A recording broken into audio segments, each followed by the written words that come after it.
o nosso segundo encontro, trata da santidade de Deus como um Deus santo, 3 vezes santo, o Deus que é em si uma comunidade, mas que chama um povo para ser uma comunidade. Em que sentido? Deus é Pai, Filho e Espírito. E não esqueça, todas as vezes que você pensar em Deus, você precisa pensar necessariamente num Deus trinitário. E você vai ler isso aqui, nesse capítulo, tá? É um capítulo muito mais denso do que o primeiro, e eu sugiro você que faça a leitura desse capítulo. Há muito do capítulo que eu não vou trazer aqui, e eu espero que aquilo que eu vou trazer aqui te encoraje a buscar esse capítulo essencialmente. Mas quando a Bíblia fala que Deus é amor, só Deus pode ser amor. Porque nenhum de nós é mais do que um. E o amor só se estabelece entre 2 partes. Eu e mais alguém. Ok? A prática do amor é a prática entre 2 partes, entre 2 pessoas. Mas em Deus há 3 pessoas.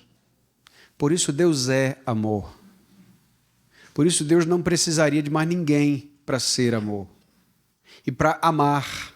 Porque Deus já é, como diz a teologia, uma comunidade trinitária, onde o amor circula eternamente. O Pai ama o Filho ama o Espírito ama o Pai ama o Espírito.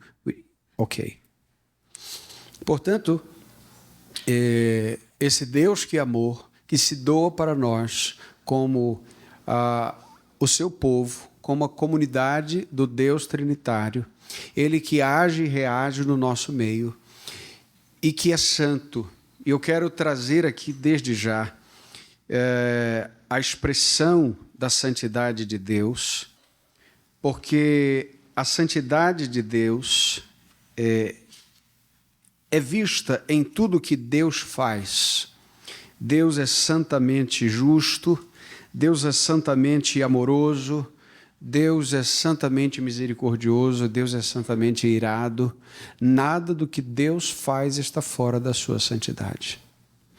E eu quero trazer nesse segundo momento uma exposição breve, porque nós temos ainda as perguntas no final, mas uma exposição breve de um texto que há muito tempo eu não recorria e não lia a fim de expô-lo. E recentemente tive uma vez mais contato intencional com esse texto, e eu penso que ele pode ser para nós um texto de provocação para um interesse maior na santidade de Deus, haja visto que esse é o texto, o único texto da Bíblia que trata da santidade de Deus de maneira tão superlativa, visto que a santidade de Deus aqui é dita por 3 vezes, e não por homens, mas por serafins. E eu quero convidar você que leamos juntos o texto de Isaías, capítulo 6.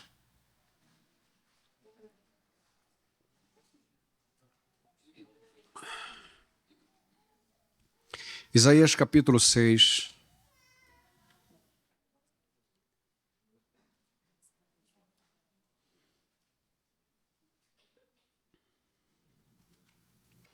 E nós vamos ler até o versículo 5.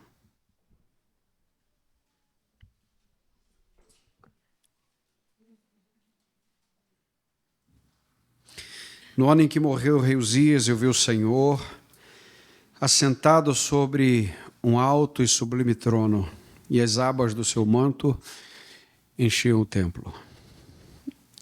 Acima dele havia serafins. Cada um tinha 6 asas.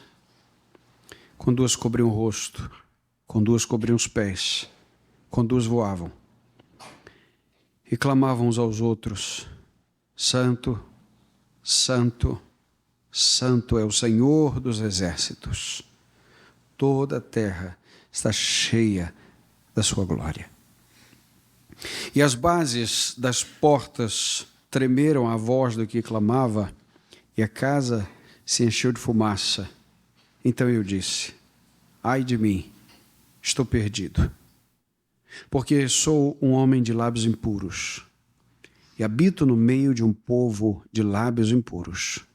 E os meus olhos viram o Rei, o Senhor dos Exércitos. Ó Deus, por tua palavra te louvamos. E nos achegamos agora carentes de maneira profunda do teu Espírito Santo. Rogo, Senhor, que o teu Espírito nos dê assistência do entendimento daquilo que diz a tua palavra sobre o Senhor. Nós trazemos muitas vezes, ó Deus, tantas lentes erradas, tantas coisas que aprendemos no caminho, que embaçam a visão da beleza da tua glória nas Escrituras. Mas agora, ó Deus, a minha oração é a oração do salmista. Abre os meus olhos para que eu veja as maravilhas da tua lei. Abre, Senhor, os nossos olhos, porque nós estamos aqui juntos para receber sobre a nossa razão o impacto da tua glória. E que seja o Senhor glorificado e seja o teu povo edificado, em nome de Jesus. Amém. Você e eu sabemos que o ministério de Isaías é um ministério muito evangélico, no sentido de apontar para Cristo de maneira muito clara. O ministério de Isaías é uma espécie de evangelho no Antigo Testamento. Aqui nesse livro há Salmos, por exemplo, o capítulo 12 é considerado um salmo de Isaías. Maravilhoso, um texto curto, salvo engano, 12 versículos. Mas de uma beleza, de uma salmodia profunda. Isaías convive com um dos reis mais longevos de Judá, que é o rei Uzias. No Antigo Testamento, você sabe que depois de Saul, Davi e Salomão, o reino se dividiu e as 10 tribos do norte, em 722 a.C., foram levadas, capturadas pelos assírios e não voltaram nunca mais. Ficou somente um povo pequeno ali no sul, com 2 tribos, as tribos de Judá e Benjamim. E nesse momento de Judá e Benjamim, e se você perceber os históricos dos reis de Israel, todos eles foram devastadores, reis péssimos, reis ímpios. Acabe, por exemplo, que coisa terrível. Alguns reis de Judá foram pontualmente bons. E Uzias está nessa rara lista, nessa resumida lista de bons líderes de Judá. Embora ele tivesse sido um rei muito próspero, sobretudo na área da agricultura, onde conquistou muitas terras, muitas posses, o reino de Judá se estabeleceu de forma muito clara e evidente. Embora tudo isso, por 52 anos que tenha reinado Uzias, o seu ministério terminou de maneira terrível. Uzias, que era certamente contemporâneo e possivelmente amigo de Isaías, reinou por tanto tempo, mas em algum momento Uzias teve uma péssima ideia de entrar onde só os sacerdotes podiam entrar. E ele entrou para visitar a santidade de Deus. Uzias ignorou que só teria um, que seria rei, sacerdote, profeta, ao mesmo tempo o nosso Senhor Jesus Cristo. E ele tenta entrar por rei que era, e ele tenta entrar com a própria autoridade, majestade, com tudo que possuía, na presença de Deus, para oferecer ele mesmo aquilo que Deus queria receber. Portanto, depois de tudo isso, ainda há mais de 80 sacerdotes correndo atrás de Uzias para dissuadi-lo, para que ele não faça isso. Mas ele faz a si mesmo. Não faça isso, por favor. Ele faz a si mesmo. E o que acontece é que Uzias sai dali leproso. Leproso, envergonhado, e agora este homem que reinara 52 anos em Israel com uma glória humana, digamos assim, notável, diante até dos outros cenários dos reis de Judá, agora está completamente envergonhado e morre como indigente fora da cidade. Leproso, longe de sua família, longe de sua casa, longe do templo, longe dos sacerdotes, longe do trono. E o que temos aqui em Isaías capítulo 6 é a capa do jornal, no ano em que morreu o rei Uzias. Coisa terrível. Não bastasse Judá ser apenas um pequeno povo, que Benjamim também era uma segunda tribo ali, mas não se chamava o povo de Benjamim, assim como as 10 tribos de norte chamavam de Israel, as 2 tribos do sul chamavam Judá.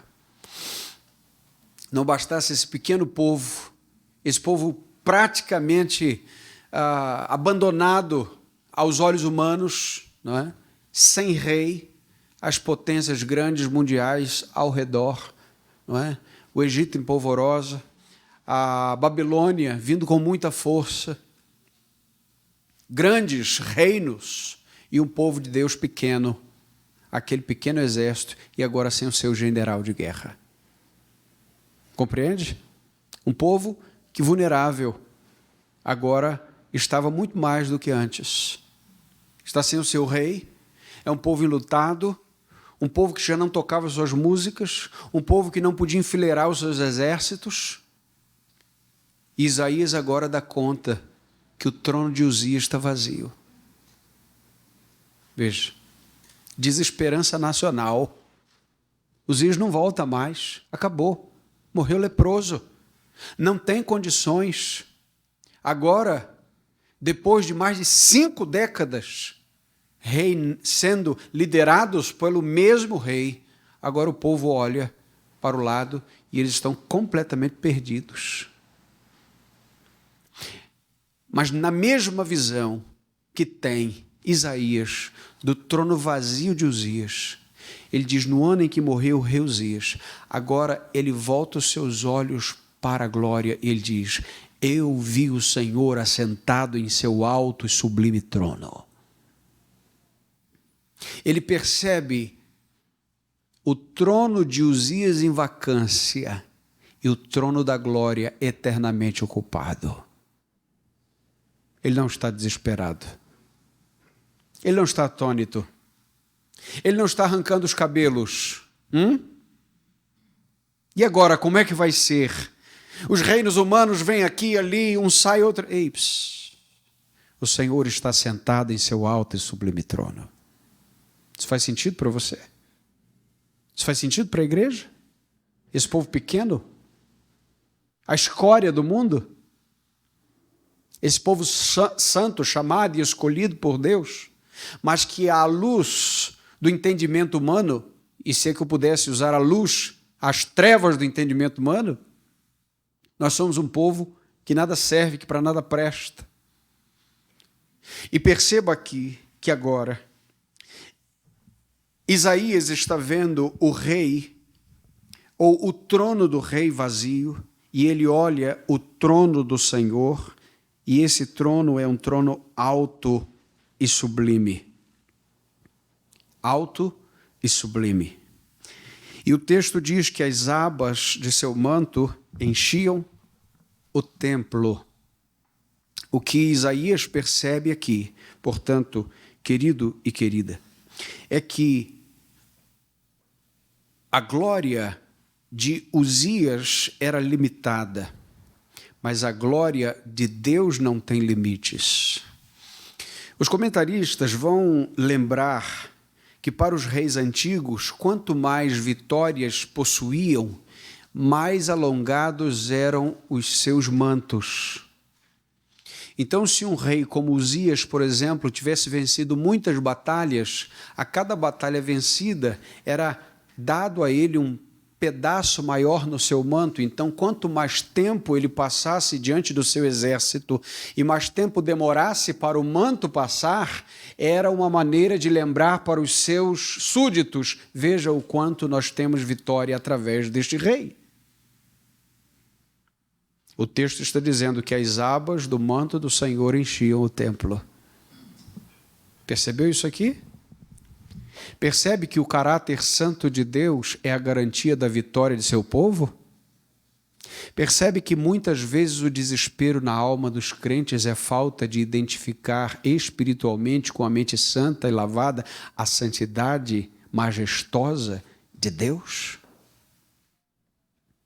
Portanto, o texto diz que ele enxerga não só o trono, mas o manto. E agora o que ele percebe, gente, é o canto dos serafins. Você sabe que serafins são anjos sem pecado, anjos não caídos, são aqueles, ou são seres angelicais, não é? Nós temos, quando falamos de anjos, estamos falando dos seres espirituais aqui, por assim dizer. Os anjos estão numa outra categoria, mas eles são seres celestiais sem pecado. Eles são deixados em sua condição original, ou seja, o Senhor permitiu que eles não caíssem como os outros. E esses serafins agora, eles cantam a santidade de Deus 3 vezes. E veja, esses serafins com 6 asas, e aí, é claro, a nossa mente só supõe que seja isso, mas o texto nos dá uma visão bem gráfica do que seria esses serafins, pelo menos as asas. O texto diz que com 2 cobrem o rosto, com 2 cobrem os pés, e com 2 eles voavam. As asas que cobrem o rosto são as asas que de fato estão entre eles e a visão da glória de Deus. Serafins, que são seres sem pecado, estão diante de tanta santidade que não podem enxergar diretamente essa glória, essa santidade. Portanto, não faz muito sentido quando algumas comunidades cantam: eu quero ver a tua glória hoje aqui. Há uma certa incongruência teológica, porque os serafins não podem encarar a glória de Deus de maneira direta, e nós percebemos isso aqui. As outras asas cobrem o corpo, e quando o texto diz que essas asas cobrem o corpo, o texto diz que ele está cobrindo os pés, por isso o restante do corpo. Portanto, não há parte no corpo dos serafins que seja exposta diretamente a essa glória, enquanto cantam santo, santo, santo. E o último par de asas são as asas que batem, com as quais eles voam, com 2 voavam. Isso nos ensina muito aqui, e já nos adianta muito que nós vamos ver talvez amanhã. Os serafins estão diante de um Deus que é santo, e as asas que entram primeiro em funcionamento são as asas da reverência.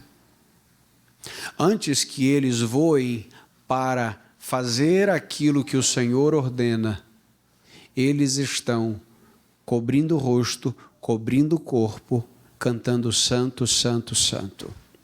Ou seja, até na glória, o reinado do Senhor se estabelece e é visto primeiro na obediência e na reverência e na adoração. Portanto, o que percebemos aqui é a visão da glória do Senhor e a adoração que é cercada, com a qual é cercada o templo do Senhor. E veja o que eles clamam. Eles clamam uns aos outros. Veja, o verbo clamar aqui é importante. Clamar não é apenas dizer. É só relembrar um pouco do que significa proclamar. Você não proclama da mesma maneira que fala. Você não clama da mesma maneira que pede. Se você chega num hospital e você tem algo, uma dor que seja possível esperar atendimento, então você pede um atendimento. Mas quando você chega sangrando, quando você chega desfalecendo, o que você faz? Você clama por ajuda. E dependendo do que for, você entra e já vai tomando ali alguma posição de socorro possível. O texto diz que eles clamam uns aos outros. Eles estão proclamando a santidade de Deus e eles mesmos já sabem, eles estão vendo, mas eles não param de dizer do que veem. Perceba, meu irmão, minha irmã, que este é um chamado para o crente, porque nós falamos daquilo que sabemos. Pedro vai dizer, nós não podemos deixar de falar daquilo que temos visto e ouvido. E neste sentido, perdoe-me, uma expressão tão rasa, mas eles estão repetindo o óbvio.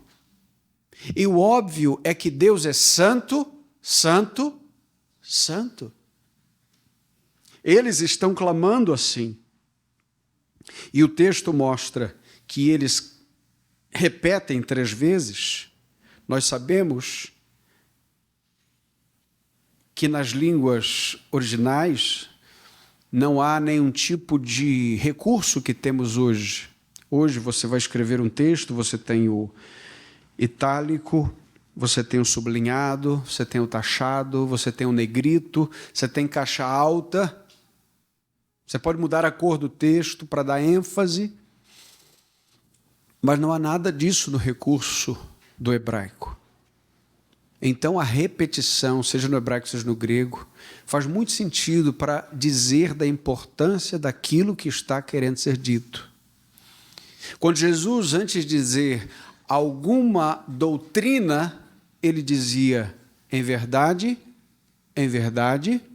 vos digo. Então dizia. E veja, essas palavras de Jesus são importantes. Por quê? Porque todos os profetas disseram, assim diz o Senhor. Só Jesus disse, eu vos digo. Portanto, qualquer um que te disser hoje, em pseudo-profecia, eis que te digo, você já pode dar as costas e ir embora. Porque só teve um que disse, eu vos digo. Jesus Cristo. Ele não é só a profecia, não é só o profeta, mas é o cumprimento de toda a profecia. Ele é a promessa e o cumprimento dela. Ele é tudo em todos. Portanto, essa expressão, santo, santo, santo, trazida aqui 3 vezes, ela tem uma repetição intencional. Em Gálatas capítulo 1, Paulo vai dizer, se alguém trouxer um outro evangelho que não seja esse que vos tenho pregado, pode ser um anjo, que seja anátema. Ele diz outra vez, se um evangelho for trazido, não seja esse, seja anátema. Filipenses capítulo 4, versículo 4, ele diz, regozijai-vos no Senhor, outra vez vos digo, regozijai-vos. Então veja, são repetições intencionais. Há livros, inclusive, que se repetem, histórias com ângulos diferentes, os quatro evangelhos, por assim dizer, mesma história, com ângulos distintos. Você vê os livros de reis e de crônicas, você percebe alguns salmos também espalhados por toda a Escritura com repetição. Mas quando nós chegamos diante desse texto, esse é o texto, é o único texto que traz uma repetição por 3 vezes. Não há nenhum outro texto na Bíblia que repita 3 vezes uma expressão. Portanto, a santidade de Deus está sendo vista aqui em altíssima conta. O que os serafins estão dizendo aqui é: nós não conseguimos descrever essa santidade para vocês. E se nós tivéssemos de fazer isto, nós repetiríamos. Mas como nós não podemos, ainda assim na repetição dizer, nós precisamos fazer isso 3 vezes. Santo, santo, santo. Mas veja que este Deus santo é o Senhor dos exércitos. Não é isso que está no texto, gente? Senhor dos exércitos, Yahvé Tsabaoth, o Senhor das batalhas, o Senhor das guerras. Veja, o que fazia um general das guerras? Ia à frente de seu povo, lutava como o primeiro homem de seu povo, orientava seu povo. E agora olhe para a frente das batalhas do povo de Judá. Quem está lá? Ninguém. Uzias está morto. O general do povo morreu. O rei das batalhas morreu. Mas agora o santo, santo, santo é o Senhor dos exércitos de Israel. Aquele que não morre. Aquele que é santo para entrar numa batalha e matar santamente. Já paramos para pensar nisso? Que a justiça de Deus é santa? Essa é a razão pela qual a Bíblia diz para que nós não nos vinguemos. Minha vingança, diz o Senhor. Por quê? Porque só Deus pode se vingar santamente. Toda a nossa vingança é maculada pelo pecado e pelo mal. Só Deus pode santamente se vingar. Só Deus pode santamente fazer justiça, fazer juízo e lutar as nossas guerras. Portanto, a santidade de Deus aqui é vista de maneira tríplice, e Ele é o Senhor dos exércitos. E o texto diz: toda a terra está cheia da sua glória. Vamos repetir isso, gente? Toda a terra está cheia da sua glória. E talvez seja confuso para algumas pessoas. Porque quando nós olhamos ao nosso redor, as pessoas estão fazendo mal, o mundo está completamente dominado por aqueles que marcham contra as coisas de Deus. É só ligar os aparelhos de notícias e você vai, se ficar ali absorvendo 5 minutos, no mínimo, ter um desequilíbrio emocional. Aí nós nos perguntamos: onde está a glória de Deus? Ou a glória de Deus ela pode ser parada pelas más notícias? Não. A glória de Deus é vista desde que a sua primeira ação, que pode ser rastreada entre os homens, e antes disso, aconteceu.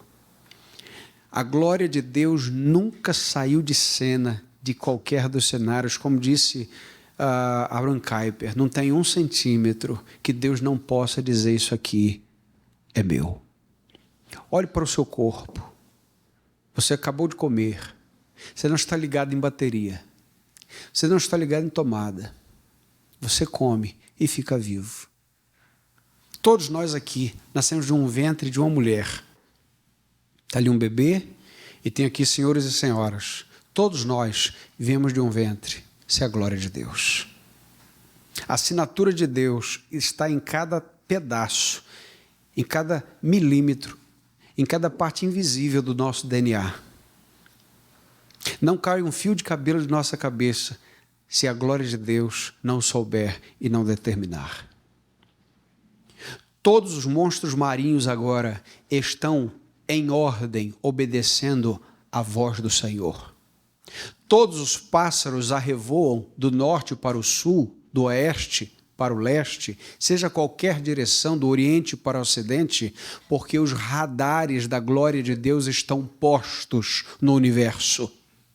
Os ventos são coordenados pela presença de Deus. As estações do ano, todas elas se manifestam no seu tempo, porque a terra está cheia da sua glória. Há muito mais coisas da glória de Deus do que aquilo que os nossos olhos podem ver. E muitas vezes nós não manifestamos a adoração, a santidade de Deus, porque nós estamos ligando as nossas percepções naquilo que passa. Dia desses eu estava lembrando sobre uma história que meu pai contava, saudoso pastor Gilson, não sei se alguém conheceu aqui. E ele dizia que um homem tentando arar a terra, tentando aprender a arar a terra, procurou um experiente agricultor e pediu para que ele ensinasse sobre como arar a terra de maneira tão reta, tão clara, tão perfeita. E o experiente agricultor disse: você precisa olhar fixamente para um ponto e não desistir de olhar para esse ponto, e vá conduzindo o seu arado, enquanto o arado vai arando a terra, abrindo os sulcos da terra, eles vão certamente acompanhando aí a direção dos seus olhos e tudo vai ficar bem. Ao final do dia, aquele homem experiente voltou e a terra estava um caos, o arado completamente torto, a terra toda torta. Ele disse: o que houve? Eu não disse a você para olhar fixamente para um ponto e de lá não tirar os olhos? Ele disse: sim, foi verdade, e eu fiz isso. Ele disse: para onde você olhou, meu filho? Ele disse: eu olhei para aquela vaca pastando lá naquele morro. Eu não tirei os olhos dela, eu juro que eu não tirei. Esse daí é o problema. Você olhou para uma coisa que se move. E querendo ser prático aqui, não querendo ser abstrato, quantas vezes nós não captamos as belezas da retidão e da santidade de Deus, e os nossos passos ficam tortos e os nossos caminhos tortuosos, porque nós deixamos de olhar fixamente para a rocha que é Cristo. E olhamos para as coisas que se movem. Mas há muito mais santidade em Deus, que nós devemos e podemos nos deleitar nela. Quando o texto diz que a terra está cheia da glória, a glória não é um atributo de Deus. A glória é a soma de todos os atributos de Deus. A justiça, o amor, a santidade, a imensidão. Tome todos esses atributos, some todos eles, e o nome disso é a glória de Deus. Olhe para o seu prato de comida. Eu acho que isso é importante aqui. Você comeu arroz, me ajude, feijão, franguinho, tá certo? Salada, tá bom aí.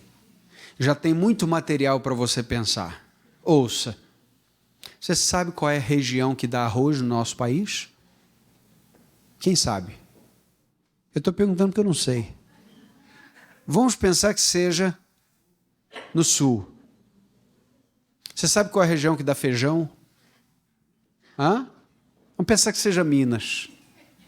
Sudeste. Tá certo? Ok, preste bem atenção. Quanto tempo leva uma safra de arroz para ser colhida? Não sei, 6 meses? 3? Quanto tempo leva o feijão para ser colhido? 3, 6, não sei. E aquela galinha foi de quem? Foi de granja? De onde veio aquele ovo que nasceu, aquele pintinho que foi gerado e uma galinha? Eu não sei. Quem abateu? Quem levou para o frigorífero? Não, para o abatedouro. Quem congelou? Quem comercializou? Quem distribuiu até que você comprasse? Chegou no seu prato, talvez, um frango de 3 meses, um arroz que levou 6 meses, um feijão que talvez tenha levado 4 meses. Perceba, de uma direção, de outra direção, de outra direção, e uma água que você bebe e Deus colocou na sua mesa. E nem sempre nós estamos ligados que isso faz parte da glória de Deus. A terra está cheia da sua glória. Um prato de comida, então, é um milagre. Eu estou falando de algo que você faz todo dia. E você não deve estar diante de um prato de comida apressadamente. Aquele é um ato de adoração. Obrigado, meu Deus. Sim, é verdade, há dias mais calorosos. Tudo bem. Não se afobe tanto. Mas você e eu deveríamos saber que o momento do almoço é um momento de adoração a Deus. Porque Deus está nas coisas mínimas. Sabe por que eu estou dizendo isso aqui? Porque se você não crê que o Senhor nosso Deus colocou diante de você um prato de alimento, quando os governos do mundo começarem a gerar em polvorosa atitudes nocivas contra a igreja de Cristo e os crentes começarem a morrer a 3 por 1, você não saberá o que fazer. O que vai manter você de pé é olhar que o trono do Senhor, estabelecido desde a eternidade, nunca entrou em vacância e Ele está diante de seu povo. Israel não parou de comer quando Uzias morreu. Deus não deixou de ser santo quando Uzias teve a lepra do pecado. Homens entram e saem, mas a santidade e o domínio e o poder do Senhor se estabelecem para sempre, de geração em geração. E esta é a razão pela qual Isaías vai dizer: ai de mim que vou perecendo. Queridos, queridas, meus irmãos, nós cantamos a santidade do Senhor, mas a santidade de Deus, nós só supomos o que seja. Nós supomos o que é. Nós estamos vendo como que pelas costas. Mas um dia nós saberemos. Um dia nós saberemos o que é a santidade de Deus. E embora nós não saibamos, a palavra de Deus nos diz que esse Deus 3 vezes santo se fez carne e habitou entre nós. E vimos a sua glória, como a glória do unigênito do Pai. Aquele homem de pele queimada, com o sol da Palestina, com os pés empoeirados, era o Deus entre nós. O verbo que se fez carne. Essa é a razão pela qual João vai dizer no seu evangelho, no capítulo 11, no verso 42, Isaías disse isso, referindo-se ao capítulo 6 de Isaías. Isaías disse isso porque viu a glória de Jesus e falou sobre ele. Estamos diante de um Deus santo, diante de um Deus que poderia matar todos nós aqui. Porque ele avisou que o salário do pecado é a morte. Ou não avisou? A pergunta é: você peca? Sim. E o sangue de Cristo nos purifica de todo pecado. Você gosta de pecar? Por que não gosta? Porque Cristo já impregnou a sua vida com a santidade dele. Veremos um pouco disso amanhã também. Nós não pecamos porque nós não gostamos do pecado. Thomas Watson disse, certa vez, um puritano, que o pecado não será amargo enquanto Cristo não for doce para você. A santidade doce de Deus foi impregnada na vida do crente, porque nós somos o povo chamado e escolhido. Aquele povo pequeno insignificante, enquanto as nações se amotinam, o Senhor se ri no seu trono e guarda seu povo. A palavra dessa noite, portanto, é um viés, é um caminho para o teu coração. Eu quero trazer aqui uma última aplicação para que esse viés se estabeleça de maneira muito clara. A santidade de Deus, esse Deus trino, esse Deus que é Pai, esse Deus que é Filho, esse Deus que é Espírito Santo, ela se estabelece diante de nós não só como um pensamento sublime, ou seja, não é só quando a gente faz teologia, não é só quando nós temos pensamentos de adoração, mas quando essa santidade permeia os nossos olhares, os nossos abraços, os nossos cumprimentos, as nossas palavras, a nossa congregação. E, sobretudo, quando Ele domina as nossas ansiedades. Por quê, gente? Porque o cordeiro que foi morto está vivo. O trono do Senhor não está em vacância. Ele permanece para sempre. Deus é santo, santo, santo. Deus é santo, santo e santo. Imagine o coral de serafins cantando isso. Imaginou? Eu não posso nem ter ideia de que vozes. Estava louvando o Senhor ali e as vozes entrando umas às outras e os instrumentos e a igreja cantando. E eu fico pensando, se nós que temos vozes limitadas, fôlego que precisa ser recuperado, instrumentos que não conseguem dar todas as notas, porque cada um tem suas limitações e regiões e claves e tal. Imagine os anjos, querubins e serafins, que não têm as limitações de um corpo caído, que não tem algo do tipo, essa nota eu não alcanço.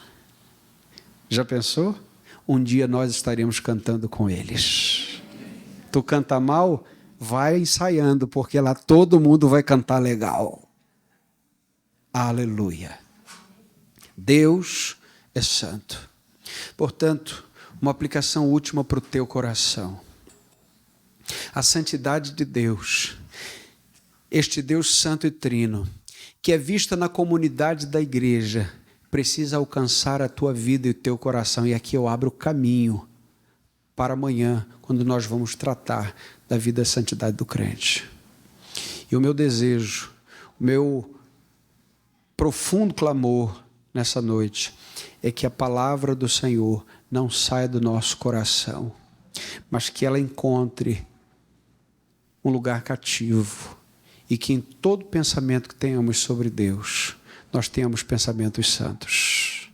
E que a santidade de Deus seja o filtro para os nossos olhos, para a nossa voz, para as nossas respostas. Que seja o Senhor glorificado em todo o tempo. Obrigado, meu Deus, por Tua palavra.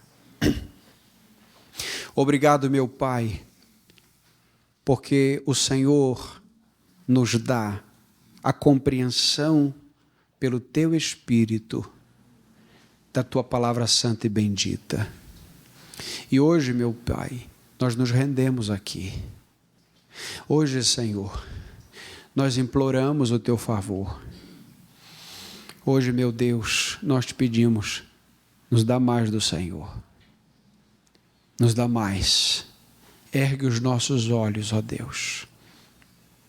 Ergue os nossos olhos para que nós não esqueçamos que o trono da glória está ocupado. Santo, santo, santo é o teu nome. Santo, santo, santo é o Senhor dos exércitos. A tua terra, a tua igreja, os teus céus estão cheios da tua glória. Exaltamos o teu nome e oramos em nome de Jesus. Amém.